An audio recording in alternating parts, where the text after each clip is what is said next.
다음 주 주중 예배 때 2장 두 번째 레슨이 있고요. 그 다음에 10월 9일까지는 우리가 지금 강서, 강북, 그 다음에 제가 또 일산부 같이 설교하기로 됐죠, 그렇죠? 그때까지는 이제 주중에만 히브리서 레슨을 하고요. 그게 지나가고 나면은 10월 16일 또 주일날 하고 주중에 하고 주일날 하고 주중에 하고 이렇게 할 겁니다. 그래서 산부에 계신 분들은 제가 주일날 하는 설교 못 들으시잖아요, 그렇죠? 아무 상관없어요. 예, 그거 안 들으셔도 뭐 중간 진행하는데 전혀 지장 없으니까 굳이 이렇게 부담 느끼시지 말고 그냥 편안하게 주중 예배 때 히브리서 레슨을 들으시면 되겠습니다. 혹시라도 여러분 중에 대단히 앞의 내용이 궁금하다 뭐 이럴 가능성은 별로 없다고 봅니다만은 뭐 그런 열정이 막 북받쳐 오르시는 분들이 있다면 유튜브에 올라가면 있습니다. 네. 자, 뭐 제가 보기엔 그렇게까지 뭐 들을 정도의 가치가 있을 거라고 생각하지는 않습니다. 네. 자, 히브리서 세 번째 레슨인데요. 오늘은 2장을 1절에서부터 4절까지 보도록 하겠습니다. 그 히브리서를 이야기하면 떠오르는 대표 구절들이 몇 가지가 있는데요. 네, 이게 잘 되다가 잠깐만요. 안 되는데. 잠깐만요. 여기 시스템실 안 넘어가는데 이거 팔이 짧아서 그러나? 시스템실? 예. 그냥 넘겨주실래? 몇 장 안 되니까. 예. 아니다. 눌러야 될 게 많구나. 예.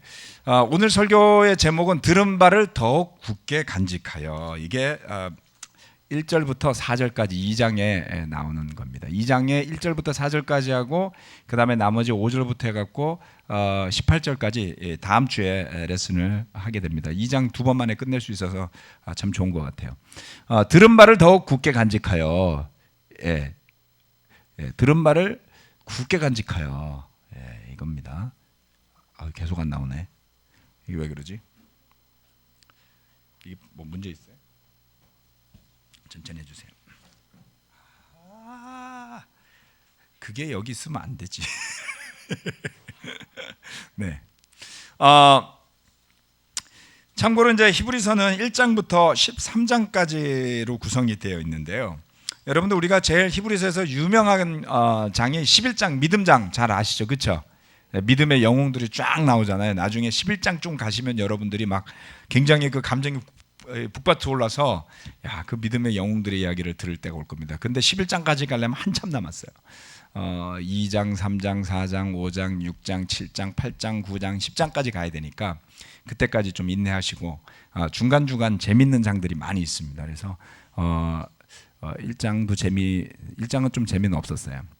근데 2장부터 이제 흥미진진한 이야기들이 나옵니다. 그래서 보시면 들은 바를 굳게 간직하여. 자, 2장 1절부터 3절까지 보도록 하겠습니다.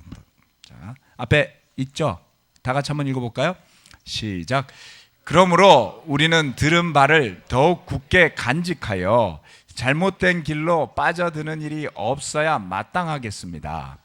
천사들을 통하여 하신 말씀이 효력을 내어 모든 범행과 불순종하는 행위가 공정한 갚음을 받았거든 하물며 우리가 이렇게도 귀중한 구원을 소홀히 하고서야 어떻게 그 갚음을 피할 수 있겠습니까? 이 구원은 주님께서 처음에 말씀하신 것이요 그것을 들은 사람들이 우리에게 확증하여 준 것입니다. 4절. 그리고 하나님께서도 표징과 기이한 일과 여러 가지 기적을 보이시고 또 자기의 뜻을 따라 성령의 선물을 나누어 주심으로써 그들과 함께 증언하여 주셨습니다. 여기에 보면 한 절 한 절이 굉장히 의미 있는 내용을 담고 있는데요. 오늘은 이제 그 부분을 여러분과 함께 볼 겁니다. 처음에 1절이 이야기하기를 그러므로 우리는 들은 바를 더 굳게 간직하여 이렇게 이야기를 하고 있죠. 히브리서는 배경을 간단하게 말씀드리면 유대인이죠. 유대인을 히브리인이라고도 부르기도 합니다. 유대인, 히브리인 같이 쓰인 단어였습니다. 자, 여기저기 흩어져 사는 히브리인 제자들, 크리스찬들을 대상으로 쓰여진 편지가 이 히브리서예요.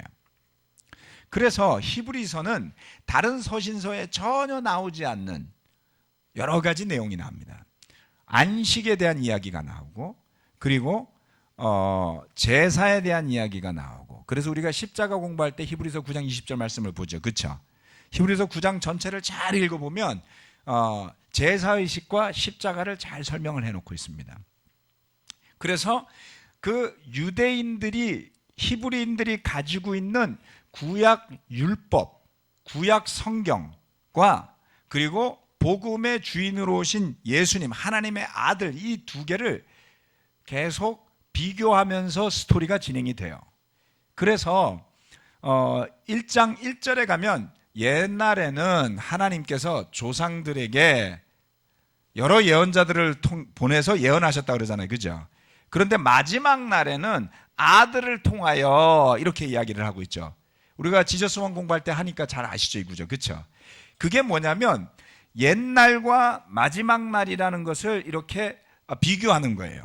그런데 그 옛날은 뭐냐면 예언자들인데 마지막 날에는 아들이 오셨잖아요. 그렇죠?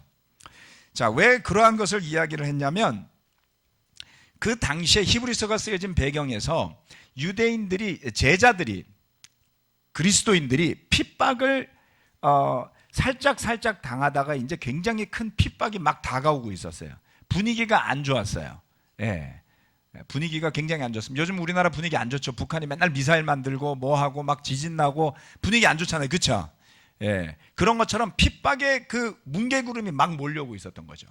그런데 유대인 크리스찬들은 이방인 크리스찬들과도 다르게 이중고를 겪었더라는 겁니다. 그 이중고는 뭐냐면 유대인 사회로부터도 격리되고, 그리고 이방인 사회로부터도 격리되는 이중고죠. 그렇죠? 동료 유대인들로부터도 이단시 당하고, 그리고 로마의 식민지 도시에 살면서 그 도시의 문화나 종교에도 동화될 수 없는 이중고를 겪더라는 것이죠. 그랬을 때 그 유대인들의 성향은 뭐냐면 과거로 돌아가는 거예요. 과거로 돌아가는 겁니다. 마치 뭐와 비슷하냐면 한때, 그 설명은 안 하는 게 낫겠네요. 네. 그래서 그처럼 과거로 돌아가려고 하는 유대인들에게 돌아가지 말라고 쓴 책이에요. 각오를 가지고 믿음을 세워서 절대 돌아가서는 안 됩니다 라는 것을 강조하는 책이 이겁니다. 그래서 오늘도 그 내용이 나와요. 무슨 이야기냐면 지속적으로 그러한 것을 구약의 모습과 복음을 비교해 가면서 그리스도 예수를 통해 믿음은 절대로 그 과거로 되돌려서는 안 된다는 이야기를 하고 있죠. 여러분, 우리도 예수님의 제자로 살다가 어려움이 생기면 돌아가고 싶어요. 돌아가고 싶죠. 그래서 돌아가시는 분들이 있어요. 과거로. 그래서 희한하게 우리 교회 나올 땐 그래도 큐티도 하고 뭐 성경도 가끔 읽고 그랬는데, 아예 그냥 돌아갈래. 그러고서 돌아가서 있으면 대부분 성경들을 잘 안 읽게 되더라고요. 그렇죠? 네, 그런 일들이 많이 일어납니다. 그래서 이렇게 돌아가셨던 분들 중에 요즘 다시 되돌아오시는 분들도 있잖아요. 그렇죠? 그래서 과거로 돌아갔던 게 어떤 건지 이야기를 들을 기회들이 종종 있습니다. 들어보면 믿고 지켰던 것에서 과거로 꽤 빨리 돌아가게 되더라. 그래서 이 유대인 제자들이 그처럼 과거 유대인의 삶으로 되돌아가고 싶은 유혹을 무척 많이 받고 있었던 시기에 이것이 쓰여졌어요. 자, 그래서 그 제자들에게 이렇게 강조하는 것이죠. 그러므로 우리는 들은 바를 더욱 굳게 하여, 굳게 간직하여 잘못된 길로 빠져들어서는 안 되겠더라. 자, 들은 바를 굳게 간직하다라는 단어는 프로세코라는 단어인데요. 이거는 유념하다, 주의를 기울이다, 그 다음에 배가 항구에 닷을 내리고 정박하다, 이런 의미를 가지고 있어요. 그 배가 닷을 내리지 않으면 어떻게 됩니까? 서서히 떠댕기죠. 바다 위에 가만 서 있지는 않아요. 그렇죠? 영적으로 우리는 그처럼 닷을 내리지 않으면 떠댕기게 되더라. 들은 말을 더욱 굳게 간직해야 된다는 것을 이야기하고 있습니다. 이것은 마치 이러한 것은 어느 한 곳에서가 아니라 성경의 여러 곳에서 이처럼 굳게 간직해야 할 것이 있다라는 것을 이야기하고 있습니다. 베드로후서 1장 10절 말씀은 이렇게 이야기하죠. 그러므로 형제자매 여러분, 더욱더 힘써서 여러분이 부르심을 받은 것과 택하심을 받은 것을 굳게 하십시오. 이렇게 이야기를 하죠. 자, 우리가 믿음을 통해서 하나님의 은혜로 세례를 받음으로 죄사함을 받고 구원을 받았어요. 그래서 우리가 아는 것은 우리의 노력이나 힘으로 얻어진 구원이 아니라고 알고 있잖아요. 그렇죠? 그런데 왜 우리는 굳게 해야 되고 힘써야 되고 이런 게 있죠? 그냥 은혜면 홀랑 은혜로 구원받아서 아무것도 안 하고 그냥 마음대로 살아도 끝까지 구원이 이어지면 좋잖아요. 그렇죠? 근데 왜 굳게 간직해야지 되고 힘써서 부르심을 받은 것과 택하심을 받은 것을 또 굳게 해야 되냐, 이렇게 고민하시는 분들이 많습니다. 잘못하면 율법주의로 흐르게 되고, 그리고 또 잘못하면 방탕으로 흐르게 되고, 그래서 우리가 중간에 있으려고 그러는데 중간이 어딘지 잘 모르겠어요. 그렇죠? 그런 고민을 하시는 제자분들이 우리 가운데도 많습니다. 도대체 우리가 뭘 잘못했던 걸까? 지금 나는 뭘 잘못하는 걸까? 저 목사님은 뭘 잘못하는 걸까? 그래서 나는 그렇게 살지 않아야지 그러고 옆으로 갔는데 그 옆이 좋은 자리가 아니면 어떡하실 거예요? 자, 이런 말씀이 우리에게 시사하는 바가 큽니다. 분명 우리가 얻은 구원이 우리의 능력이나 노력 또는 재능에 따른 것이 아니지만 그처럼 죄사함을 받고 구원받게 된 삶이 저절로 유지되는 건 아니더라는 거예요.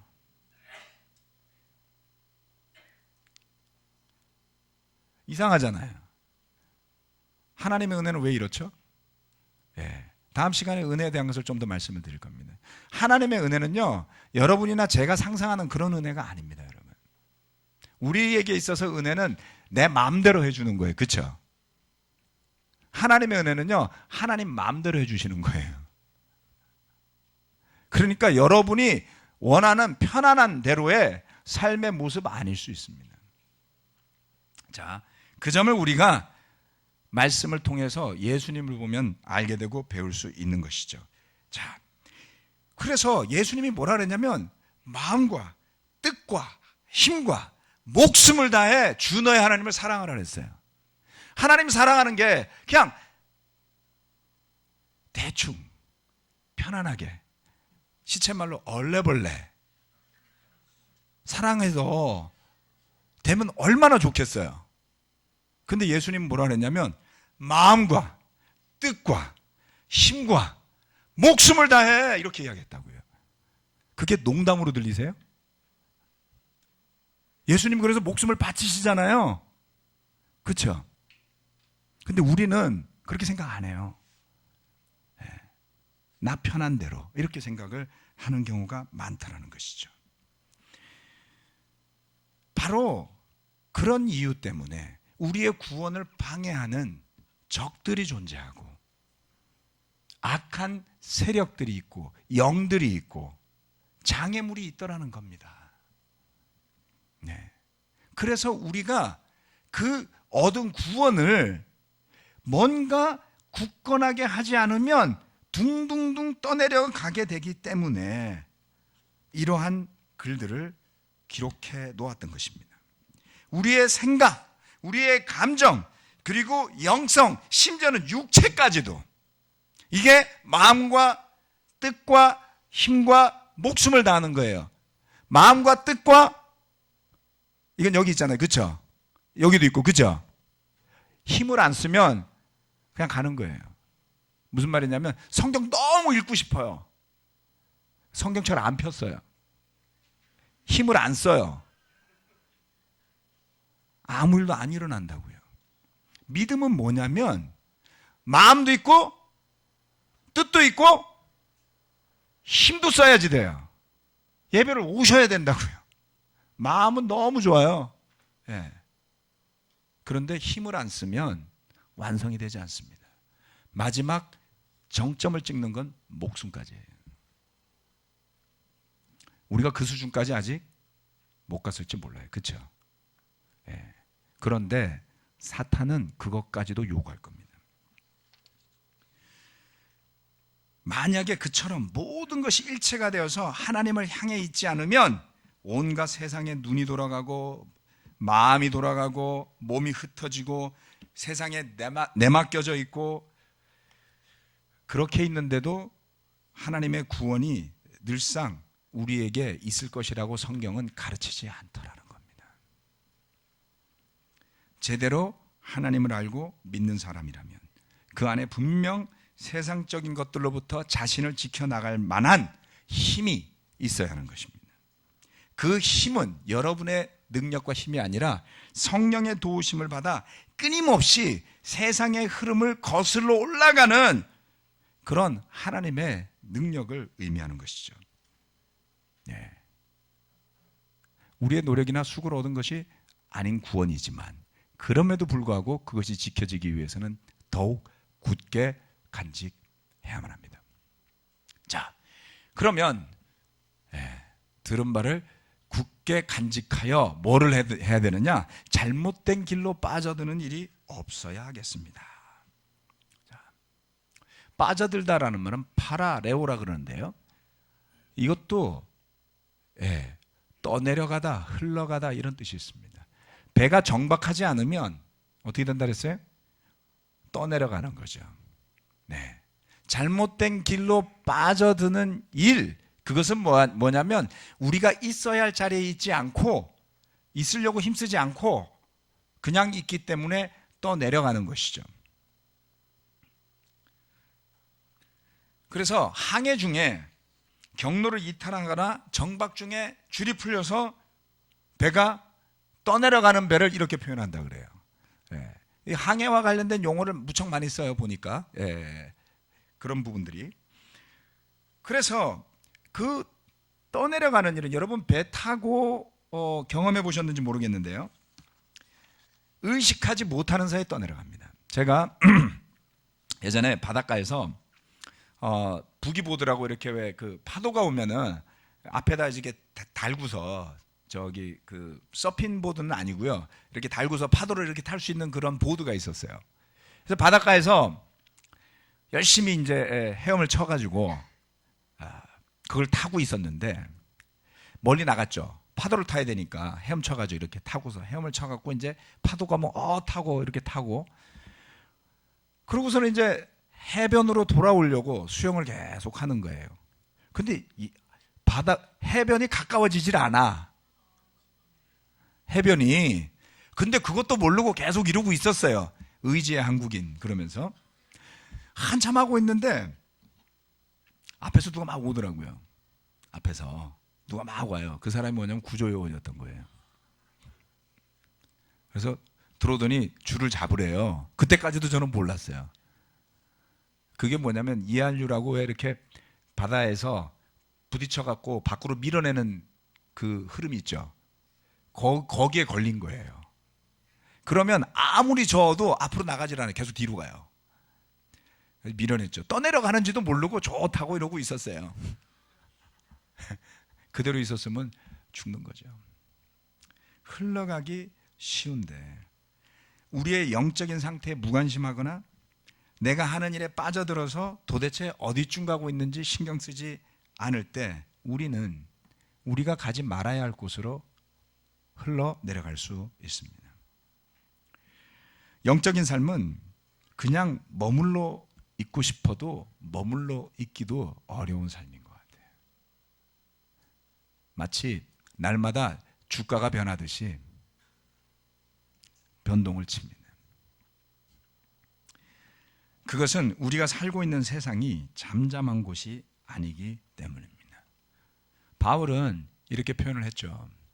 이 세상에는 풍조가 있다 그랬어요. 풍조, 세태, 어떤 유행, 흐름, 세상에 그런 것이 있죠. 여러분은 이 세대의 풍조를 본받지 말고 마음을 새롭게 함으로 변화를 받아서 하나님의 선하시고 기뻐하시고 완전하신 뜻이 무엇인지를 분별하도록 하십시오. 왜 이런 노력을 해야 될까요? 세상 사람들이 말하고 행동하고 생각하고 사는 대로 살다 보면 우리는 그 풍조에 휩쓸리게 되어 있기 때문입니다. 왜냐하면 우리가 거기로부터 왔잖아요. 그게 낯설지 않아요. 순식간에 익숙해집니다. 그래서 이처럼 잘못된 길로 빠져들지 않도록 들은 바를 굳게 간직해야 된다라는 것이죠. 자, 그리고 이어져서 나오는 것이 뭐냐면 구원을 소홀히 하지 말라라고 그랬어요. 2장 2절 말씀은 천사들을 통하여 하신 말씀이 효력을 내어 모든 범행과 불순종하는 자 하는 행위가 공정한 갚음을 받았거든. 이 빨간 줄로 제가 친 이유가 이게 잘 입에 와닿지를 않습니다. 불순종하는 행위가 공정한 갚음을 받았다. 이게 무슨 말이죠? 자, 의미가 있습니다. 자, 설명해 드리도록 하겠습니다. 천사들을 통하여 하신 말씀, 이거는 뭐냐면 구약의 율법을 의미합니다. 구약의 율법을 의미해요. 예. 자, 2장 3절 말씀까지 같이 나와 있는데요. 우리가 구원을 소홀히 하고 나면 그 갚음을 피할 수가 없더라. 이런 말씀이, 이건 경고의 말씀이에요. 그렇죠? 자, 뭘 의미하는 거냐? 천사들이 하신 말씀이 효력을 내어, 자, 뭐냐면 율법입니다. 구약의 율법을 의미하는데요. 갈라디아서 3장 19절 말씀을 보면 이렇게 이야기를 하고 있어요. 그러면 율법의 용도는 무엇입니까? 율법은 약속을 받으신 그 후손이 오실 때까지, 예수님이죠. 그죠? 범죄들 때문에 덧붙여 주신 것입니다. 그것은 천사들을 통하여 한 중재자의 손으로 제정되었습니다. 천사들을 통해서 모세에게 주어져서 율법이 만들어졌죠. 그죠? 포인트는 뭐냐면 그렇게 천사를 통해서 전달된 말씀조차도 효력이 있어서 그 율법을 듣지 않았던 사람들이 공정한 갚음을 받았더라. 그래서 천사들에게 주어진 말씀 때문에도 공정한 갚음이 일어난다면, 이거는 뭐냐면 조금 이따 설명해 드리겠습니다. 자, 그래서 이것을 천사들이 한 이야기와 아들을 통해 주어진 복음을 비교하는 거예요. 하는 건데, 자, 범행과 불순종하는 행위라는 것은 무엇이냐? 조금 전에 나왔던 그것이 공정한 갚음, 대갚음을 받았다라고 이야기했습니다. 범행과 불순종하는 행위, transgressions and disobedience라고 이야기를 합니다. 영어로 조그맣게 쓰였네. 너무 영어가 작게 나왔네요. 자, 이 transgression이라는 단어는 선을 넘다 이런 뜻이에요. 여러분 그 초등학교 때 짝꿍이 금 그어놓고 넘어오지 말라 그러잖아요. 넘어가면 뭐예요? 손 탁 때리지 않아요? 예, 옆에 남자애들은 그런 거 잘 아는데 여자애들이 주로 여자 짝꿍이 앉으면 검 넘어오지 마 이렇게 해가지고 손 때리고, 그렇다고 내가 여자를 때릴 수는 없잖아요. 자, 파라바시스라는 단어는 선을 넘다 이런 뜻이에요. 그런데 그 선을 누가 만든 거예요? 천사들을 통해서 하나님이 천사한테 주라 그래서 만들어졌죠. 그렇죠? 그게 율법이라고요. 율법이 그런 선이죠. 그런데 그 transgressions and disobedience, disobedience라고 말하는 파라코에라는 것은 불순종을 의미합니다. 불순종. 근데 불순종은 뭐냐면 듣지 않는 것을 이야기를 해요. 자, 구약에서 믿음은 듣는 것과 관련이 있죠. 그렇죠? 잘 듣다. 자, 들어라 이스라엘 쉐마라는 것이 신명기 6장에 쭉 나와 있죠. 그렇죠? 거기에만 나와 있는 것이 아니라 구약의 도처에 듣는다라는 것이 하나님의 말씀에 순종하는 것임을 이야기합니다. 금을 왜 넘어서요? 안 들으니까 넘어가는 거죠. 하나님의 말씀을 안 들으니까 금을 넘어간다고요. 그래서 출애굽기 15장 26절 말씀은 이렇게 이야기합니다. 너희가 주 너희 하나님이 나의 말을 잘 듣고 내가 보기에 옳은 일을 하며 나의 명령에 순종하고 나의 규례를 모두 지키면 내가 이집트 사람에게 내리는 어떤 질병도 너희에게는 내리지 않을 것이다. 나는 주 곧 너희를 치료하는 하나님이다. 하나님의 말씀을 순종하는 자에게 복이 있고 하나님의 말씀을 불순종하는 자에게 심판이 있음을 율법이 이야기를 했어요. 그래서 어떤 일이 벌어집니까? 자, 그래서 벌어지는 일은 구약의 불순종의 대가품의 예들이 있더라는 겁니다. 모세와 같이 광야로 나왔던 지도자 중에 한 명이었던 고라는 반역을 일으켰어요. 예. 그리고 고라와 그의 추종자들은 땅이 갈라지면서 엄청난 지진이었겠죠. 땅이 그렇게 갈라지니. 그렇죠?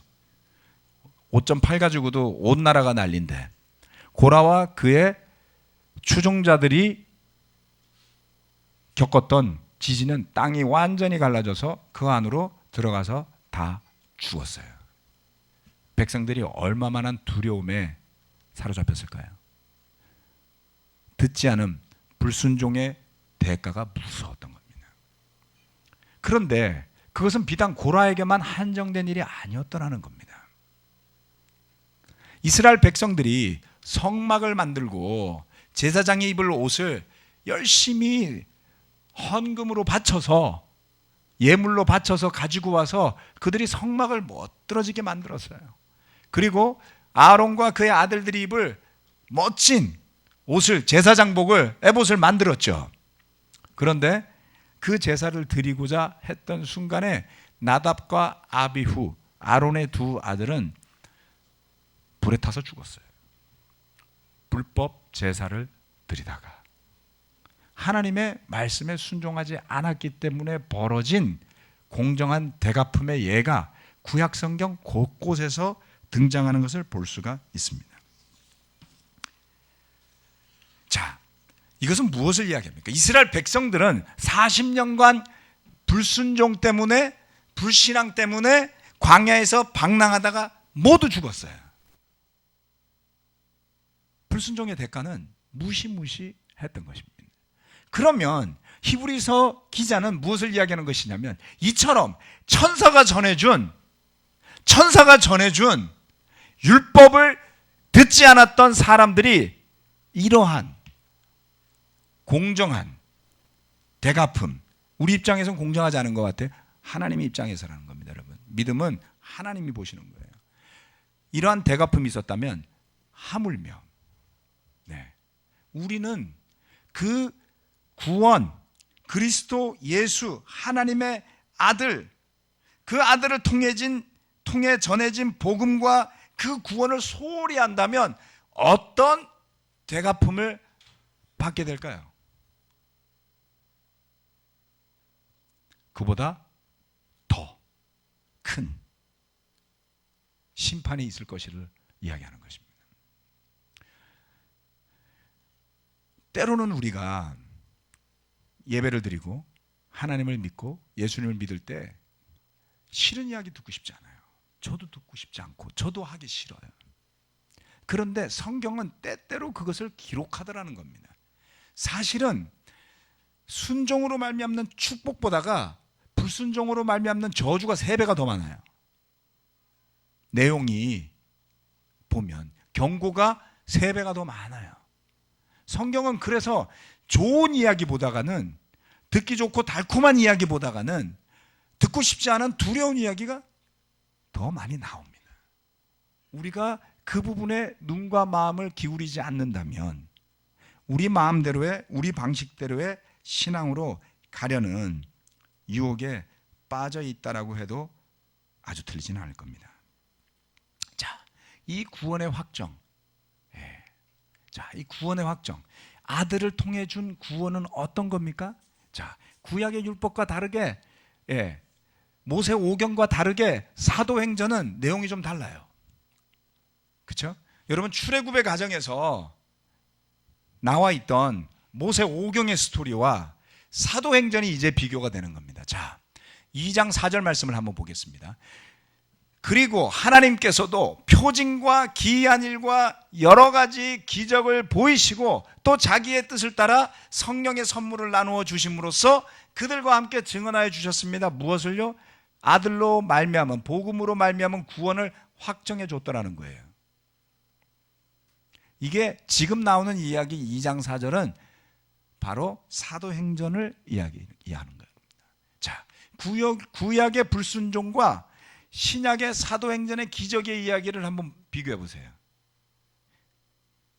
율법의 한계와 아들로부터 온 복음의 능력을 그냥 비교시켜 주는 것이죠.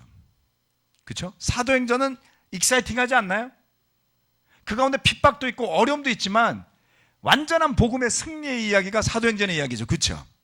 가는 곳곳마다 교회가 세워지고 복음이 전파되고 병자가 고침을 받고 표징과 기이한 일이 일어나며 예수 그리스도의 복음의 능력을 아주 여실히 보여주는 이야기가 바로 사도행전에 나오는 내용입니다. 자, 여러분은 구원을 소홀히 해보신 적이 있나요? 구원을 소홀히 하려고 하셨던 적이 있으세요? 없을 거요 아마.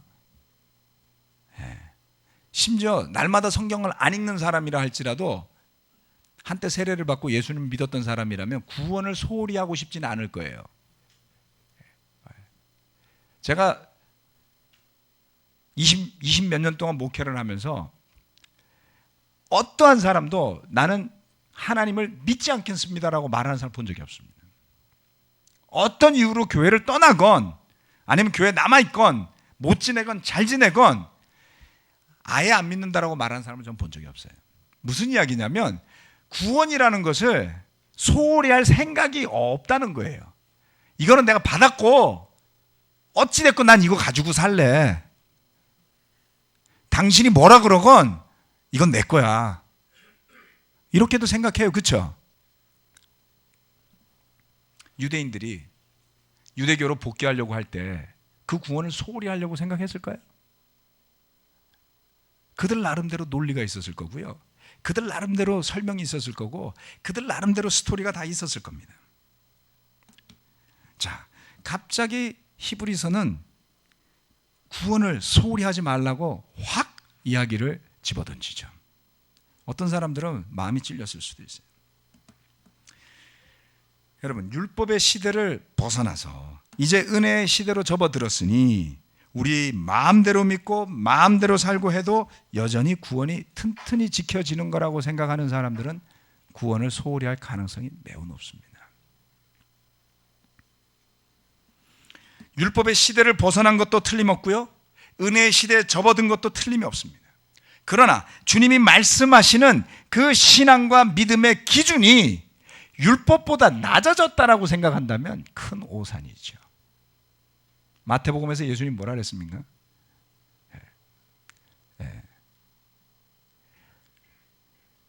눈을 뽑으라 그러고요.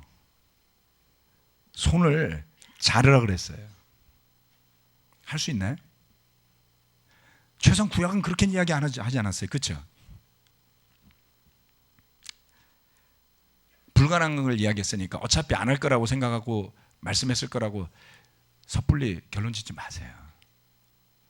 말씀에 대해서 우리가 굉장히 신중하고 조심스럽게 다가가야 됩니다. 오히려 은혜를 언급한 사도 바울이 거듭 강조하는 게 있어요. 율법과 은혜에 대한 것인데요. 로마서 6장 1절 말씀 같이 한번 읽어볼까요? 시작. 그러면 우리가 무엇이라고 말을 해야 하겠습니까? 은혜를 더하게 하려고 여전히 죄 가운데 머물러 있어야 하겠습니까? 그럴 수 없습니다. 우리는 죄에는 죽은 사람인데 어떻게 죄 가운데서 그대로 살 수 있겠습니까? 5장이 끝나면서 죄가 많은 곳에 은혜도 풍성하다 그랬어요. 그랬더니 사람들이 뭐라고 생각하겠어요? 아이고 잘됐다. 죄 실컷 짓자. 그럼 은혜가 더 많겠지. 바울이 그런 잔머리를 다 알고 있어요. 그래서 그거를 구절구절마다 막아 놓습니다. 뭐라 그랬냐면 우리가 죄에 대해서 죽은 사람이라고 그랬어요. 그러니 죄 가운데 그대로 살면 안 돼요. 죄 가운데 그대로 산다는 건 뭐냐면 그 사람한테 은혜가 아예 없었다라는 걸 뜻한다라고 설명도 되는 겁니다. 여러분 무서운 이야기입니다. 은혜는 죄를 짓고 또 짓는데도 무조건 용서해 주는 게 은혜가 아니더라는 거예요. 어떻게 죄에 대해 죽은 사람이 죄 가운데 계속 살 수 있겠습니까? 이 말대로라면 바울은 아예 죄 없이 살라고 이야기한 거하고 똑같아요. 그렇죠? 물론 그러진 않아요. 네, 물론 그러진 않아요. 그러나 신약의 은혜의 시대의 기준이 더 낮아졌을 것이다라고 생각하신다면 굉장한 오류고 착각이더라는 것이죠. 무엇을 이야기하고 싶은 거냐면 은혜는 힘없고 약하고 죄 가운데 있는 우리에게 다가오신 하나님의 사랑과 은혜에 대한 강조인 것이지, 그렇죠? 연약하고 힘없고 죄 가운데 있을 때, 그게 로마서 5장 말씀 아닙니까? 우리가 여전히 죄 가운데 있을 때, 우리가 여전히 죄인이었을 때, 우리가 영적으로 죽어 있을 때 살아날 가치도 없는데 그런 우리를 위해서 다가와 주신 것이 은혜지, 그렇게 은혜를 받고 구원받은 사람이 마음대로 사는 것을 은혜라고 성경은 이야기하지 않더라는 것이죠. 초등학교 시절에 정말 힘든 게 하나 있었습니다. 여러분 초등학교 시절에 힘든 게 있으셨어요? 네. 저는요 숙제가 제일 힘들었어요. 6년 내내 방학 되면 방학 숙제가 저를 괴롭혔고요. 평소에는 숙제가 저를 괴롭혔습니다. 놀다 보면 숙제를 해야 돼요. 그래서 그 어린 나이에 이렇게 생각했어요. 숙제만 없다면 내 인생이 얼마나 행복할까. 그래서 어른이 되고 싶었어요. 시험만 없다면 내 인생이 얼마나 자유로울까. 학교를 졸업하면 만사가 즐거울 것 같은 그런 꿈을 종종 꾸었죠. 고등학교 때. 여기 우리 팀들이 있으니까 잘 들어요. 그래서 어른이 됐어요. 아, 그랬더니 더 많은 자유가 주어졌죠. 그렇죠? 근데 초등학교 때 숙제보다 더 어려운 게 많지 않나요? 비교도 안 되죠. 그렇죠? 예. 자유가 많이 주어졌지만 그 자유를 뛰어넘을 만한 책임이 주어지지 않습니까? 예. 그래서 우리 자녀들에게 야, 공부하는 게 제일 쉬운 거야, 이런 말들을 할 때 아이들은 절대 믿지 않죠. 자, 은혜의 시대에 더 큰 책임이 있음을 망각한 사람에게 은혜는 적합하지가 않습니다. 잘 생각해 보세요. 구원을 마치 운전 면허증처럼 여기고 산다면 어느 틈엔가 그 면허증이 더 이상 유효하지 않다는 것을 발견하게 되실 겁니다. 복음은 전적으로 주님을 신뢰하는 믿음에서 그 의미를 찾아야만 합니다. 율법은요, 율법의 시대는 불타는 시내산에서 호령하는 두려운 주님의 상징이었어요. 그런데 은혜는 십자가라는 인간 세상에서도 가장 낮은 자리에 임하는, 그리고 그곳에서 모든 것을 쏟아부어서 사랑을 표현하신 주님이 상징인 거예요. 은혜는 그것을 의미하는 겁니다. 그죠? 시내산에서 불로 호령하는 두려움의 상징인, 심판의 상징인 율법, 거기에 비하자면 십자가에 매달리시고 가장 연약하고 죄인된 모습으로 돌아가시면서 그 사랑을 표현하신 주님이 그 은혜의 상징인 것이죠. 그래서 우리는 두려움보다는 사랑과 감사한 가운데 주님을 바라보면서 사는 삶을 시작하게 된 겁니다. 그러나 주님께서 그처럼 낮은 모습으로 오셨다 하여 내 마음대로 내 편한 대로 생각하다 보면 우리는 들은 바를 굳게 하지 못하고 슬슬슬 떠내려가다가 나중에 자기가 어디 와 있는지도 모르는 데서 좌우를 둘러보는 지경에 처할 수도 있다는 것이죠. 복음은 내 편리대로 내 마음대로 펼쳤다 접었다 하는 우산이나 부채가 아닙니다. 오히려 더 큰 무게로, 더 큰 가치로 우리 삶의 중심에 자리 잡아야만 하는 아주 절대적인 가치인 것입니다. 들은 바를 굳게 간직하여. 예. 사도행전 2장 말씀을 제가 참고로 적어놨죠. 자, 들은 바를 굳게 간직하여 귀중한 구원을 놓치지 맙시다. 우리에게 중요한 일들이 많이 있습니다. 직장 일도 중요하고, 우리 자녀 일도 중요하고, 우리 싱글들에게서는 데이트도 중요하고, 중요한 일들이 너무 많습니다. 다 좋습니다. 그러나 결코 우리가 놓치지 말고 굳게 간직해야 하는 것은 그처럼 엄청난 은혜 가운데 우리에게 주어진, 아들을 통해 주어진 복음으로 말미암은 구원이다라는 것이죠. 그래서 다시 한번 리마인드 해보시고, 다시 한번 되새겨 보시고, 행여라도 내가 그것을 소홀히 하고 있지는 않은지 살펴보신다면 오늘 2장 1절부터 4절의 말씀이 여러분에게 큰 힘이 되리라 믿습니다. 말씀 마치겠습니다.